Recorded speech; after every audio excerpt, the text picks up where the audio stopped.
आज 20 साल गुजर गए हमारी शादी को। हमारी शादी की सबसे अच्छी बात यह है कि जो निखर के आया वो था हमारी दोस्ती का रिश्ता। तमाम उतार चढ़ाव के बाद भी हम एक दूसरे के सबसे अच्छे दोस्त हैं। और दूसरी चीज जो एक सवाल का जवाब है जो मैं मनोज को देना चाहती हूँ और सबसे शेयर करना चाहती हूँ। मनोज जूतों के बहुत शौकीन हैं। नए नए जूते उन्हें बहुत पसंद है। बहुत अच्छे शूज़ कोई उन्हें गिफ्ट करता है वो खुश हो जाते हैं। तो मैं भी उन्हें बहुत सारे शूज़ गिफ्ट करती रहती हूँ।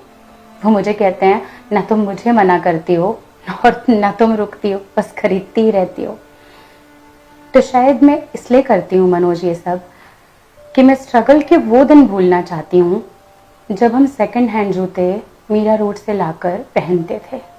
तुम्हें याद है बारिशों के दिनों में उन फटे हुए जूतों में पानी भर जाता था। तुम लोगों के यहाँ जब मीटिंग्स में जाते थे तो कितना एम्बैरेस होते थे। घर आकर तुम रोते थे। तुम्हारी रोती हुई आंखों को भूलना चाहती हूँ। उन फटे हुए जूतों को भूलना चाहती हूँ। शायद इसीलिए नए नए जूते तुम्हें गिफ्ट करती रहती हूँ। स्ट्रगल नहीं भूलना चाहती, तुम्हें मुस्कुराते हुए देखना चाहती हूँ। और आखिर में एक बात, तुम दुनिया के लिए आस्टार हो। मेरे लिए तुम हमेशा से थे। मेरे आंगन का चमकता हुआ सितारा तुम थे, हो और रहोगे। तुम ही कहते हो ना वक्त का काम है ढलना, ढल जाएगा। और तुम साहिर साहब की बातें भी कहते हो ना कि मुझसे बेहतर लिखने वाले आएंगे और तुमसे बेहतर सुनने वाले आएंगे। चलो मान ली तुम्हारी बात, लेकिन मेरी भी एक बात तुम मान लो। तुम जब भी इस घर में लौट कर आओगे तुम मेरे स्टार थे, स्टार हो और रहोगे। मैं तुम्हारी बातों को, तुम्हारी पोइट्रीज को उसी शिद्दत से सुनूंगी जब पहली बार सुना था।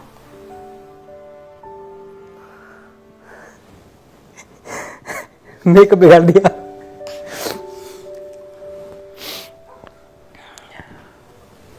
जब मैंने ये मैसेज सुना था मैं भी रोने लगी थी। मैंने और नीलम ने वो वाले दिन साथ में देखे जो किसी को ना देखने पड़े तो अच्छे। तकरीबन 99 में मैं मुंबई आया था और 2000 में नीलम आ गई थी। और जिस काम के भरोसे नीलम को बुलाया था वो चला भी गया। मुझे वो दिन याद है जब, क्योंकि हम दोनों उत्तर प्रदेश वाले, हम दोनों को खाने का शौक, दाल चावल कहाँ नसीब होता था। कई दिन गुजर जाते थे। आपकी शादी हो चुकी थी? शादी हो चुकी थी। और हम उस वक्त सपना ये होता था कि यार इस हफ्ते दाल चावल खाएंगे, इस हफ्ते कहीं मिलेगा, कहाँ मिलेगा, इंतज़ार करते थे शायद यहाँ से पैसे आ जाएं, वहाँ से पैसे आ जाएं। कुछ नहीं, पार्ले जी बिस्किट्स खा के ज़िंदगी गुजर रही है, सुबह भी शाम भी। फिर हमने एक दिन एक तरीका ढूंढ निकाला कि हमारे घर के बगल में थोड़ी सी दूर चल के एक दोस्त थे हमारे जो हमारे गाँव के ही थे। तो मैंने कहा यार उनसे मिले हुए बहुत दिन हो गए, 8 बजे के आसपास वो लोग खाना खाते हैं, तो 7:30 चलते हैं और टाइम रहेगा खाने का और हमें भी खाना मिल जाएगा। तो नीलम को भी आइडिया बहुत अच्छा लगा, बात तो सही है। तो हम दोनों गए और एक्चुअली 7:30 ही पहुँचे वहाँ। 8:30 बजे के आसपास खाना लगना शुरू हुआ टेबल पे। अब मेरा अचानक ध्यान गया कि इस पे 2 प्लेट कम है जितने लोग हैं उनमें से।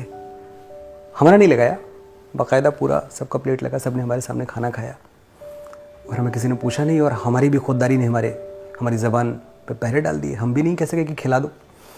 वहाँ से बाहर निकले पागलों जैसा रोए कि यार दाल चावल नहीं मिल रहा है। दाल चावल निवाले माँ खिलाती थी तो 100 नखरे दिखाते थे, नहीं है माँ तो सारी आनाकानी छोड़ दी हमने। यही रोटी लिए मम्मी पीछे पीछे भागती थी, पीछे कभी घी में लगा के, कभी उसके अंदर आलू भर के, कुछ भी करके खा लो। इसी रोटी के पीछे मैं भाग रहा हूँ और मुझे नसीब नहीं हो रही। तो ये मेरी और नीलम की बॉन्डिंग है। सुख के दिनों की बॉन्डिंग तो पता नहीं कितनी है, पर ये दुख के दिनों की बॉन्डिंग बहुत बहुत अच्छी है। और इसके बावजूद कभी ऐसा नहीं हुआ कि हम एकदम ये सोचा हो हमने कि अच्छे दिन नहीं आएंगे। हमेशा लगता था ये एक यात्रा है, ये एक कोटा है। हर इंसान की ज़िंदगी में ये कोटा होता है सुख और दुख का, हमारा पहले ख़त्म हो रहा है। तो पॉजिटिविटी हमेशा यही बनी रही कि आगे सब अच्छा ही अच्छा है, बिकॉज ये तो हमने झेल लिया, ये तो हमने सह लिया। मुझे याद है, ऐसे ही दिनों की बात है, एक बार नीलम को फीवर आया और बहुत ज़ोर का बुखार आया और समहाउ शायद कंटेजियस रहा होगा, मुझ तक भी पहुंच गया। हम दोनों बुखार में तड़पते रहे। ऐसा बुखार कि जब आपको दिन और रात का ही पता नहीं, मैंने तो अपने सेंसेशन भी लूज़ कर चुका था। नीलम का तो फिर भी ढल गया, और ये मुझसे जिद करती रही कि डॉक्टर को दिखा लो। हमारे घर के बगल में डॉक्टर रहा करते थे जिनकी फ़ीस थी 30 रुपये। मैंने कहा ये हमारे जो सबसे बुरे झगड़े हुए हैं उनमें से एक झगड़ा वो था, because she wanted me to somehow go to that doctor, और मेरे साथ ये था कि मैं हिल नहीं सकता, क्योंकि मैं 30 रुपये नहीं खर्च कर सकता अपनी हेल्थ के पीछे, और करूँगा भी कहाँ से, किसी से मांग के लाऊंगा, कहीं से उधार लूँगा मैं, तो उस एम्बेरसमेंट में नहीं पड़ना।